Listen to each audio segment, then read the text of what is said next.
প্রেম জীবন ও নানা রকম জল্পনার অবসান ঘটিয়ে অবশেষে বাগদান সারলেন ব্রিটিশ গায়িকা ডুয়া লিপা। সুখবরটি নিজেই জানিয়েছেন এই গায়িকা।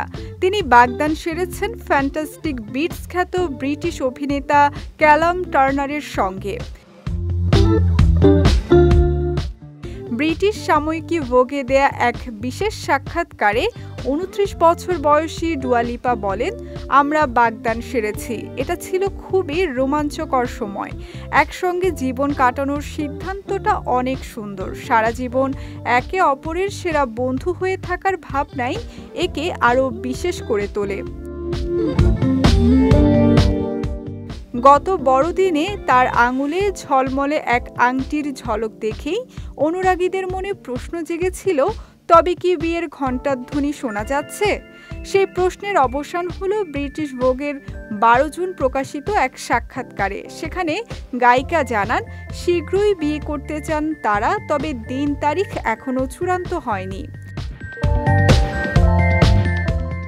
বিয়ে প্রসঙ্গে ডুয়া জানান, তার চলমান বিশ্বভ্রমণ কনসার্ট শেষ করেই বিয়ের দিনক্ষণ পাকা করবেন। চলতি বছরের ডিসেম্বরে মেক্সিকোতে শেষ হবে তার ওয়ার্ল্ড ট্যুর।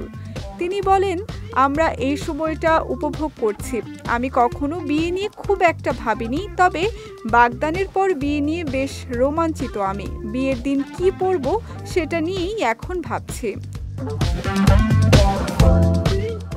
১ বছরের বেশি সময় একসঙ্গে আছেন ডুয়া ও ক্যালাম।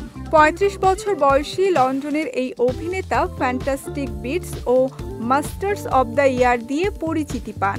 ২০২০ সালে BBC ওয়ানের দ্য ক্যাপচার সিরিজে অভিনয়ের জন্য বাফটা মনোনয়নও পেয়েছিলেন তিনি। বর্তমানে ক্যালাম ব্যস্ত নতুন কাজ নিয়ে, অন্যদিকে ডুয়া লিপা ব্যস্ত তার মিউজিক্যাল সফর নিয়ে।